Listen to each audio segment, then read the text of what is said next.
Y luego si es gente joven, pues más. Luego si son de afuera, de los planos, pues todavía mejor, porque uno tiene pocas oportunidades de convivir con gente joven de estos lugares. Y a estas alturas de la vida, pues eso que antes era, pues yo hago esto, no hago aquello. Ya conforme uno se va volviendo viejito en el grupo de la secundaria, dice, pues ya nosotros lo que disfrutamos es un poco con los amigos, ya el ego le bajas y mejor los escuchas, porque sabes que es una situación. Entonces, y yo estoy de acuerdo en eso con eso. Entonces, yo les quiero preguntar a ustedes, porque además así yo también aclaro, ¿por qué están aquí? Es decir, ¿qué les dijeron cuando les dijeron, oigan, vamos a ir allí a la parte norte de la Ciudad de México, que no es la más bonita? Hay partes más divertidas. Claro, está el cine, está una cosa diferente. ¿Qué les dijeron cuando iban a venir para acá, por un lado? Y luego, por otro lado, ¿qué es lo que ustedes esperan de esta visita?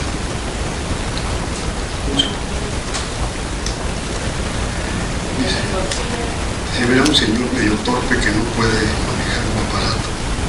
Pues eso no. Así que en 10 segundos. Y luego me dicen, alguien que me responda lo primero y alguien que me responda lo segundo. 20 segundos. Si alguien antes de corre el tiempo. 1, 2, 3.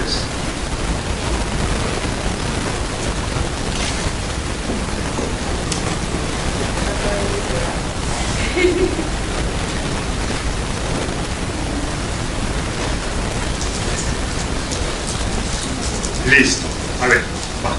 Dijeron que veníamos al centro de investigación. ¿Cómo te llamas? Jaime. Jaime, ¿cuántos años tienes? 23. Excelente. Ahora sí. Que veníamos al centro de investigación en donde se tenían varios departamentos, varias residencias y doctorados y observamos. Veníamos a hacer una visita para conocer el panorama general del instituto. Bien, bueno. Ahora, a una chica que me diga cuál es la expectativa que tiene, qué es lo que espera. ¿Voluntaria o yo aleatoriamente apunto? Y, a ver, ¿cómo te llamas? Maribel Matías. Vale, tienes 18 años.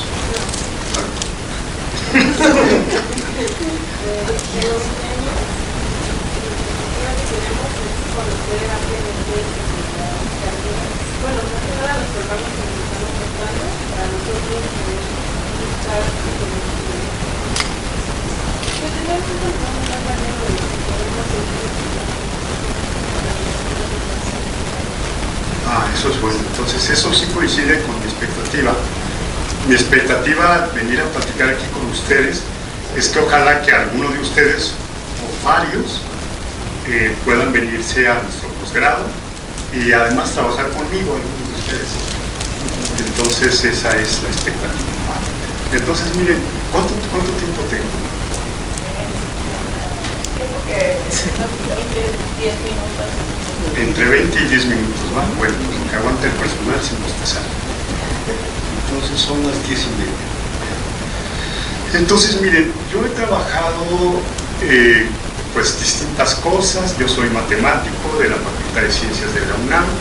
Luego, por azares del destino, vine a un taller de procesamiento del lenguaje natural por computadora, así se llamaba, aquí en lo que ahora es el Departamento de Computación de Cinvestar. Y ese hecho, yo era sureño, yo era de la UNAM, trabajaba en el Colegio de México, y una investigadora del Colegio de México que hacía procesamiento del lenguaje natural por computadora, pionera en el mundo en esto, programaba el lenguaje C, Isabel García Hidalgo, nos invitó a todos los chavos. Yo tenía unos 40, todos los demás chavos teníamos unos 25, dijo, voy a ese taller en Sinvestar, ¿quién quiere ir conmigo? Yo me apunté. Y qué bueno que lo hice porque eso cambió mi vida en un sentido positivo. Y era bastante lindo seguir en ese taller. Así como ustedes terminaron mi carrera. Entonces vine aquí y aquí conocí a un paisano que era doctor en la Universidad Politécnica de Cataluña y que me dijo, ¿qué vas a hacer? Y yo, no sé, una maestría en el Instituto de Matemáticas, en el IMA, de la UNAM, ya veré. Y dice, ¿por qué no te vas al doctorado con nosotros en la Politécnica de Cataluña, en Barcelona? Y yo le dije, ¿eso dónde está? Barcelona no era lo que antes. Cuando yo decía, voy a España, decían a Madrid, digo, no, voy a Barcelona. Año 88. Y entonces él me dijo, ¿por qué no tienes que hacer el doctorado directo? Ahí haces la maestría. Y ya me lo pedí, sí. Tomé la beca, me la dieron, la beca me la dio la UNAM, porque yo era profesor en la UNAM. Me admitieron al doctorado en inteligencia artificial, así ya se llamaba el programa de doctorado al que yo entré, que era de los raros del mundo, que así se llamaban en ese momento, porque en ese momento deben de saber que la inteligencia artificial era muy mal vista, pero muy mal vista, o sea, nos acusaban de farsantes o directamente de imbéciles, dicho de manera más bonita. Esos que hacen inteligencia artificial son farsantes o son tontos, decían los científicos de esa época. Los que hacían algoritmos para sistemas operativos, para bases de datos, para reconocimiento de formas. ¿Sí? Dice, esos que quieren hacer que las computadoras razonen, que aprendan y evolucionen, son interesantes. ¿Y por qué? Bueno, tampoco era de a gratis el apelativo, porque la inteligencia artificial nace en 1956, le dan mucho dinero, prometen mucho, y 20 años después habían hecho muy poco. Ya empezaron las marcas, ya no les creían, y en esa época de penitencia, entre mediados de los 70, mediados de los 90, hubo que trabajar muy a contracorriente para reivindicar las promesas hechas 20, 30 años atrás. Y yo entré en esa coyuntura. ¿Y por qué? Pues por pobre. Yo era un matemático, me encantaba el álgebra, pero yo veía que mis compas de álgebra llegaban en coche y tenían condiciones materiales mejores que las mías. Yo decía, con ellos voy a competir. Pues mejor me voy a la computación, y en ese momento se empezaban a popularizar los equipos individuales y era más cómodo programar y escribir que en las viejas terminales de piezas que ustedes ven en el museo y no hacen nada. Era lo que hacían los matemáticos, que siempre hemos sido, o han sido, o hemos sido, muy platónicos, muy aristotélicos, de la aristocracia académica y de no ensuciarse las manos, decían, lo veían así como una cosa de segunda, matemática de segunda. Bueno, pero si no hay más, pues yo no quiero. Pero siempre a la parte extravagante y así como exótica, eso de razonamiento, de razonar, aprender, evolucionar, hacer la ingeniería del conocimiento. ¿Qué es eso? O sea, el conocimiento, decían que son de los filósofos, de los lógicos, pero hacer la ingeniería del conocimiento, hacer que la máquina razone, pues para mí era una cosa muy intrigante. Y ahí me fui. Y llegué a eso, a un doctorado en inteligencia artificial, de los pocos que entonces. Ahí me quedé, afortunadamente, y luego ya regresé a México, hice una tesis en cosas de lógica, así muy rara, vuelvo a México y a Bartal. En México lo que había era gente que les interesaba el reconocimiento de culturales. Y entonces así llegó mi entrevista de doctorado y me dijo, mira, yo quiero trabajar un algoritmo que ya reconoce y puede diferenciar entre dos libros distintos, o entre dos pelotas distintas, o entre dos tazas distintas. Porque antes, si ya tenías a la geometría del objeto, pues todos los libros son iguales, todas las pelotas son iguales, o todas las tazas son iguales. Entonces tienes que apelar a la información de apariencia para discernir uno de otro. Y entonces esto le interesaba. Y yo dije, pues sí, le caí bien, me dijo, ¿me quieres asesorar? Yo dije, sí. Entonces,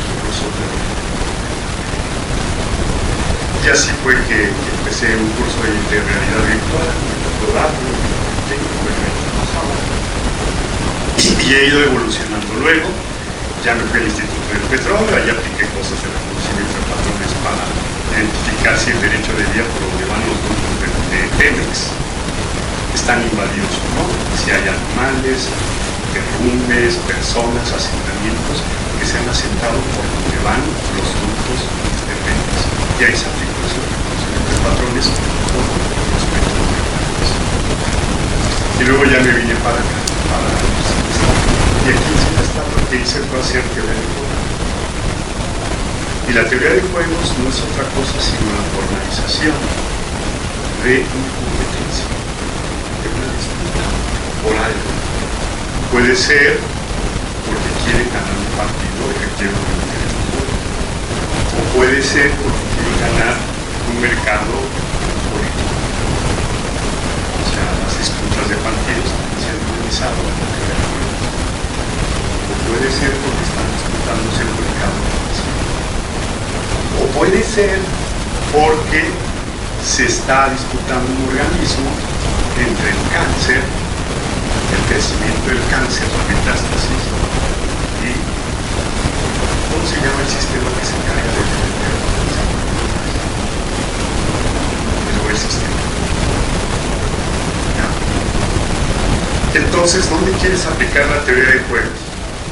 ¿En qué área? Bueno, yo en particular la apliqué en identificar estrategias que permitieran de una manera organizada, estructurada, elegir estrategias para ganar en el riesgo. Eso lo hice hace las 15 años. Primero lo hice y luego genero. Entonces, ¿cómo eliges estrategias para que te vaya mejor en tu partido de juego?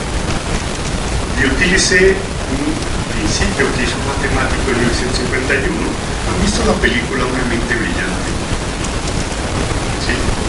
Pues ¿se acuerdan del protagonista John Forbes Nash? A Nash, por ejemplo, ya ves que le dieron el Nobel de Economía, porque con sus matemáticas establecen métodos que le permiten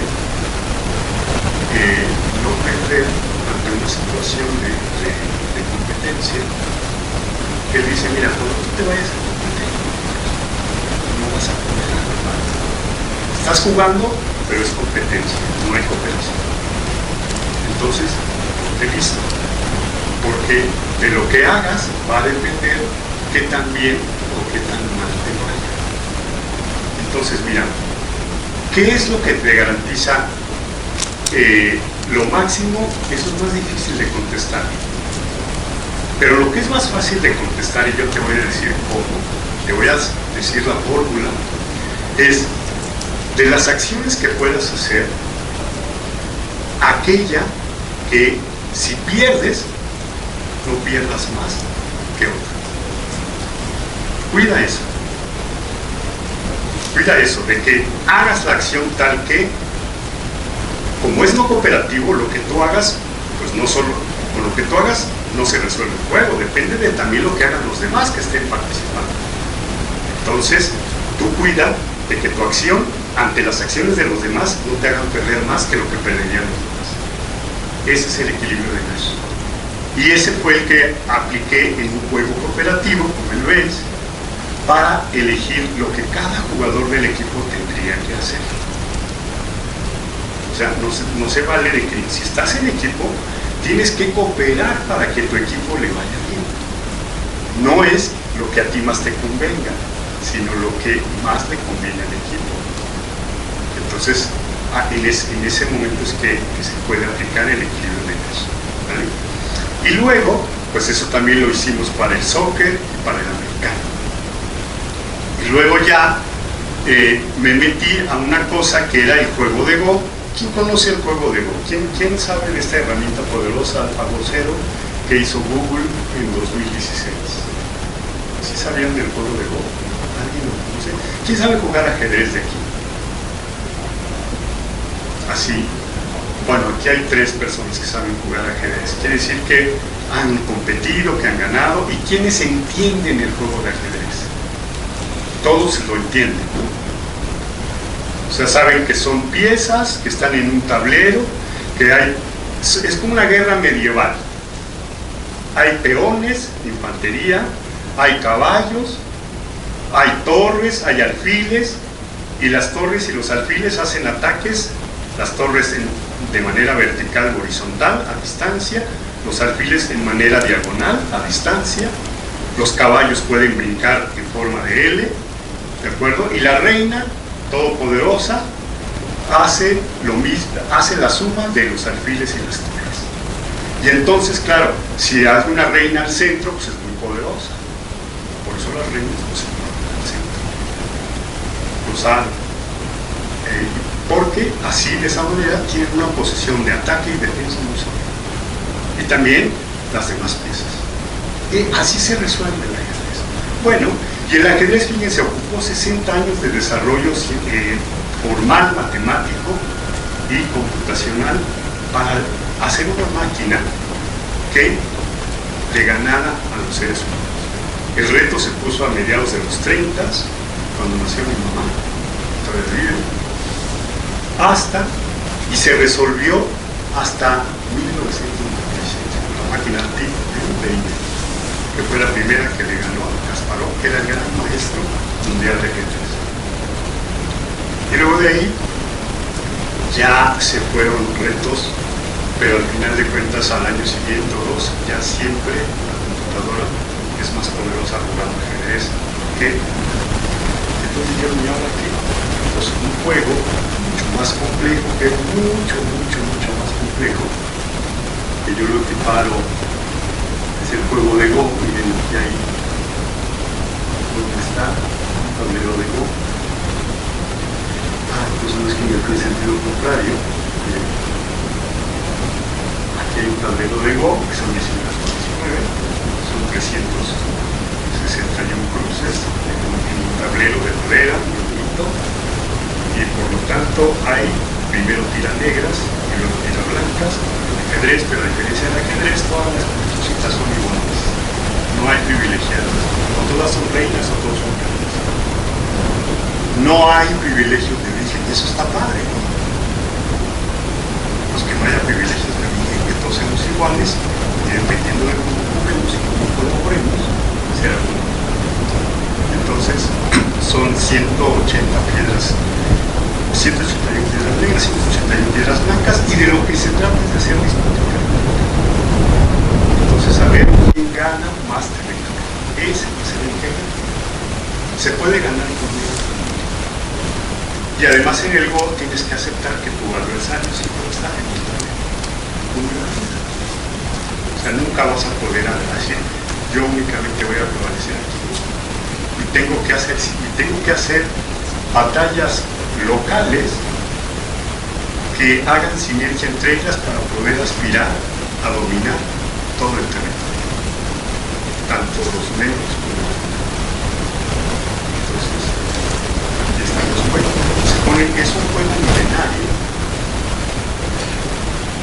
que antes solo lo jugaban los nobles, hace 4.000 años, 5.000 años, en Corea, China, Japón, que es donde nace este juego, y podía tardar meses. Había un troyano, un espacio que era casi sagrado, en el cual llegaban y tiraban su jugada. Podía tomarse un día o 2 para la siguiente jugada del adversario, pero luego fue evolucionando, se popularizó, hasta los robots lo juegan, y puede hacerse hasta en media hora, tiempo, con reloj encima. Hay torneos ya a nivel mundial. México es potencia del juego de Go, en Latinoamérica tiene el segundo o tercer lugar. El país más potente ha sido Argentina, Brasil, México, Colombia. Y yo a la gente de la edad de ustedes les recomiendo que aprendan a jugar Go, porque así como antes era de admirarse que subieran a quien sabe jugar ajedrez, puedo luego decir, ese es listo. ese sabe analizar situaciones, sabe cómo responder, sabe cómo prever movimientos propios y del adversario. Y es verdad, pero los retos propios del ajedrez son los que se superaron en el siglo pasado. Entonces, quien sabe jugar ajedrez, muy bien, qué bueno, son habilidades que le van a servir, pero son habilidades que se tuvieron que desarrollar y que permitían resolver retos de hasta el siglo XX. Para los retos del siglo XXI, que son grandes cantidades de información, con actores que participan de manera espontánea, con su celular, con su computadora, pues la cantidad de información que se genera es la que quieran. Y lo que hay que ser capaces es de hacer síntesis de esa información y tomar decisiones. O sea, estratificando esa información, hay que tomar decisiones. Y entonces, a partir de estas grandes cantidades de información, es que el Go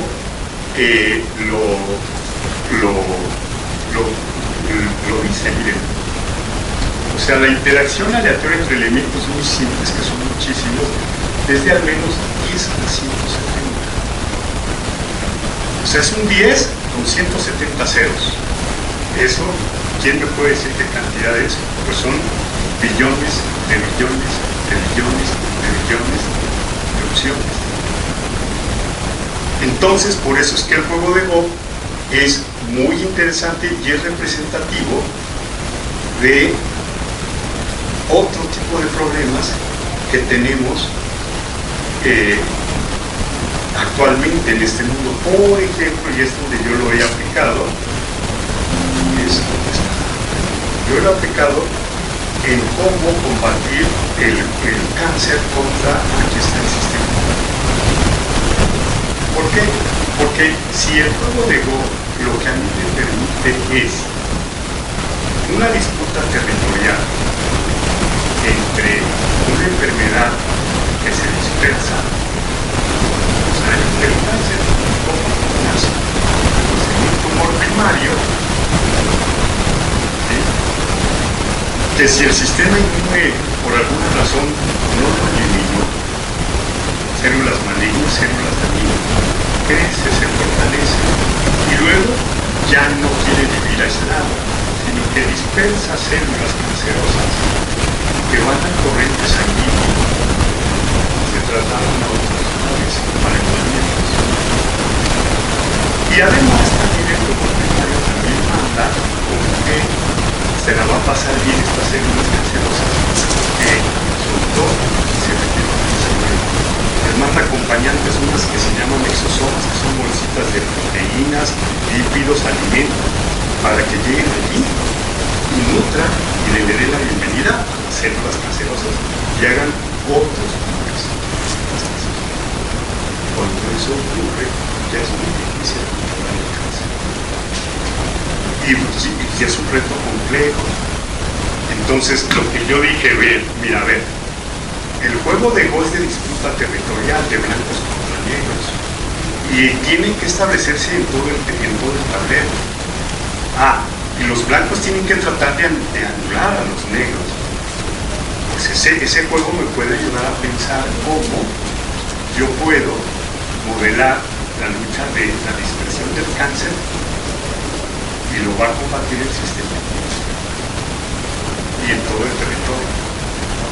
Entonces, eso es algo que yo he estado haciendo en los últimos 6 años, con la ayuda, por supuesto, de médicos, biólogos, psicólogos, inmunólogos, ¿sí? Y bueno, pues eso es lo que yo he hecho, con la ayuda de cosas, por supuesto, de matemáticas. No sé si por aquí aquí está la metáfora entonces que yo hago. Fíjense, este es un tablero de Go. Aquí está la pelea entre blancas y negras por controlar territorio. Esta es una manera abstracta, una gráfica, y la fórmula básica que yo utilizo para esa pelea, fíjense, X y XJ son grupos de piedras que están interactuando y que están interactuando con cierta energía y que se suman. Los negros son negativos, los blancos positivos. Y luego, pues tratar de pasarlo a lo que sería en el cáncer. Pero entonces es la metáfora del tablero de Go, que es disputa territorial, abstraída en formalismos matemáticos y gráficas, que se puede entonces hacer algoritmos para hacer simulaciones que me permitan decir cómo es esa disputa, cómo esa disputa entre el crecimiento del cáncer, su proliferación y la respuesta que da el sistema inmune, que es muy importante. Pudimos saber del sistema inmune cómo es, por ejemplo, con el COVID. El COVID era una enfermedad que no conocían los humanos, que no era, que el sistema inmune de los humanos no está diseñada para combatirla. Tengo que aprender el sistema inmune adaptativo. Hay dos partes del sistema inmune: el innato, con el que todos nacemos y que ya sabe qué hacer para cosas sencillas. Pero hay cosas que el sistema inmune tiene que aprender, y lo hace con su parte adaptativa, que es la que se tuvo que entrenar, por ejemplo, para que lo aprendiera. Entonces, todos esos elementos de desarrollo del cáncer y de respuesta del sistema inmune los tengo yo que incorporar en estas fórmulas para poder cuantificar quién va mejor. Bueno, un paciente puede empezar enfermo de cáncer y decir: tengo un sistema inmune fuerte, y no pasa nada. Pero si al día siguiente ese paciente tiene una mala noticia, se puede deprimir, su sistema inmune se debilita, y entonces un cáncer que parecía inocuo, que no le iba a hacer nada, se puede fortalecer y terminar dañándolo gravemente, fatalmente incluso. Y ese tipo de escenarios son los que los matemáticos, los ingenieros, los biólogos podemos ayudar mucho a simular ese tipo de situaciones, cómo terapéuticamente se puede. Entonces, ese es solo un ejemplo, ¿no?, de lo que se puede hacer con las matemáticas, con la computación, en este caso como apoyo, como complementariedad, que acelera mucho la investigación y las terapias que se pueden proponer, en este caso en medicina para este tipo de epidemias, para este tipo de... Bueno, muy bien, pues entonces si tienen alguna pregunta, algún comentario, alguna aclaración, los escucho. Y díganme si quieren venir a hacer servicio social, si quieren venir a hacer una práctica profesional, si quieren venir a hacer tesis, aquí con nosotros, son bienvenidos, y ojalá que en unos meses o en un par de años, ¿en qué sentido? Bueno, no estés mirando. Bueno, pero aprovecha para hacer una pregunta. Sí. ¿Cómo pasa usted de la abstracción de lo que es una fórmula a poder interpretar en un sistema inmunológico cómo se debe mover una ficha blanca, que es una célula inmunológica, sobre un movimiento previo de una ficha negra, que sería una célula cancerígena? Sí, mira, lo primero que yo tengo que hacer es ser capaz, espero que por aquí creo que no está aquí la formulita, pero entonces digamos, yo tengo que decir, si te fijas aquí, por ejemplo, hay dos piedras de distinto tamaño. Esta tiene tamaño 3, esta tiene tamaño 1, porque estas son tres piedritas individuales que, como están alineadas, forman una. Esas son las reglas. Si están alineadas horizontal o verticalmente, forman una piedra. Esta es de tamaño 3 y es la más grande, de hecho, de las que están ahorita. Estas son de tamaño 2 y todas las demás son de tamaño 1. Fíjate, esta también es de tamaño 3, aunque tiene forma de L. Entonces yo tengo que decir que son ¿cuántas? ¿De qué color son? ¿Negra o blanca? ¿Más 1 o menos 1? ¿Cuántas son? 3. Por ejemplo, para describir esta, si le pongo positivo al blanco, entonces es más 3. Ahora, ¿contra quién va a interactuar? pues va a interactuar contra las de su mismo color o contra las de diferente. Si son con las mismas, ambas tienen símbolo positivo, aquí se va a reflejar esa multiplicación positiva y van a intercambiar sus fortalezas de acuerdo a su tamaño, de acuerdo a la posición que tienen, y es mayor fuerza para el sistema inmune. Pero no están solas, o no nomás todas son aliadas, también están las adversarias aquí cerca. En este caso esta es una adversaria de tamaño 2, que es de símbolo negativo, y que está jugando y que la está presionando para poder colaborar con otras piedras blancas. Pues esto yo lo tengo que meter en esta ecuación y se puede de esta manera simple, con sumas, productos, a veces exponenciales, logaritmos, ¿no? Y entonces aquí yo, el resultado de esta suma, el signo de la suma que salga más alto, es si va a estar más fuerte. Esta niña es bien inquieta. Dice, el que salga más alto es el que está más fuerte en ese momento.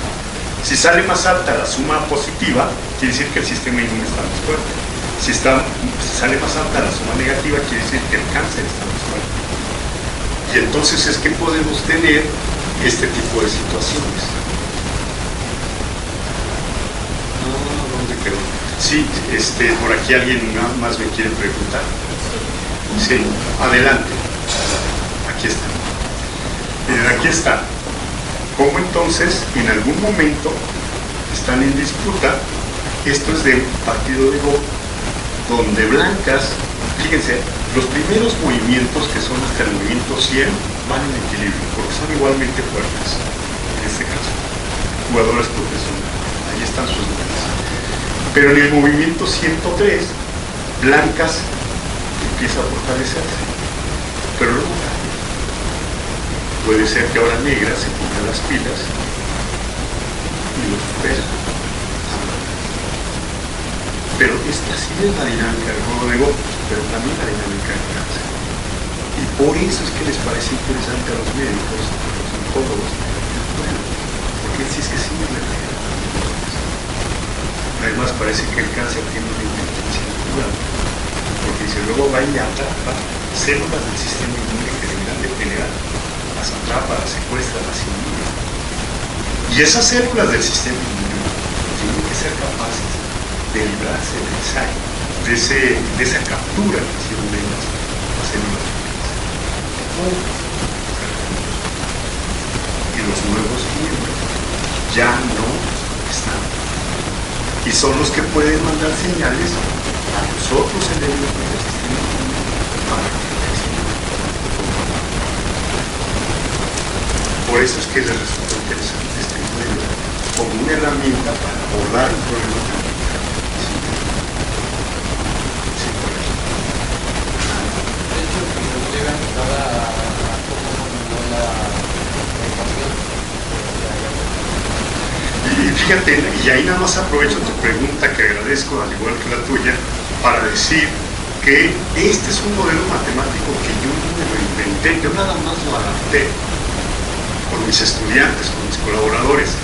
¿Quién fue el inventor de este modelito que estaba aquí, esta formulita? Es el modelo de Ising. El modelo de Ising, este que está aquí, lo inventó en 1936 en su tesis de doctorado un señor que se llamó Ernest Ising. Y se lo pidió su director de tesis, le dijo, a ver Ernesto, quiero un modelo para ver cómo interactúan las moléculas en un campo ferromagnético. A ver, mira, yo aquí tengo mi imán y si le pongo yo una moneda o un clavo, lo atrapa. Pero si le pongo fuego y se calienta, pues resulta que entonces el imán ya bailó, dirían en el motor, y desprende el tornillo y la moneda. Se cae. ¿Por qué no aguanta siquiera el fueguito de un cerillo incluso? ¿Por qué? Quiere decir que la temperatura está incidiendo en el magneto y le está cambiando sus propiedades magnéticas. Porque le pones calor, le pones temperatura y la monedita se cae. A ver, Ernesto, por favor, hazme un modelo que me pueda con matemáticas modelar esa situación. Y bueno, pues Ernesto le dijeron que para el día siguiente se tardó un año, ¿no? Le fue bien, ¿no? Pues ya hizo su modelo. Entonces, este modelo nos permite modelar situaciones donde hay interacción entre cosas que apuntan en una dirección positiva o en otra. Y cuando uno lo extiende, se puede utilizar para cosas como cáncer, respuesta inmune, o como mercados financieros, para saber en qué tendencia va la economía dependiendo de los factores que están interactuando con ella. O sea, es un modelo de interacción entre elementos que pueden ser muchos y que pueden ser muy simples y que pueden tener fuerzas distintas, encontradas, que están interactuando y que de esa interacción dan lugar a un comportamiento emergente. Entonces, por eso es que ese modelo de Ising, adoptado, generalizado, se ha ocupado en biología molecular, en química orgánica, en sistemas financieros, en teoría de juegos, o sea que yo para esta disputa cáncer sistema inmune, pero el principio es el mismo. Y además ha cobrado tal relevancia porque claramente aquí este es un proceso estocástico, no es fijo, se mueve en ciertos rangos, varía. Entonces utiliza estadística, utiliza probabilidad, porque no es seguro que vaya a tomar cierto valor. El valor se mueve en ciertos rangos. Y eso hay que tomarlo en cuenta, y eso, para eso existe la probabilidad y la estadística. Entonces, utiliza esas matemáticas, ¿de acuerdo? Entonces, bueno, pues yo ya me voy a callar, porque pues, ustedes tienen seguramente una agenda más divertida. Y pues ya les digo, entonces yo espero que ustedes puedan estar por acá en unos meses haciendo servicio social, el proyecto de fin de carrera, tesis, o que se vengan a la maestría aquí con nosotros, ¿vale? La maestría por estudiar por nosotros se les va a pagar. O sea, se les paga ¿qué? 15,000 pesos, más o menos. Aquí hay estudiantes que están bien felices, se la pasan bien, correan, tienen profesores muy comprensivos. O sea que, y reciben becas. Entonces, por acá los esperamos. Va. Muy bien, pues, de mi parte.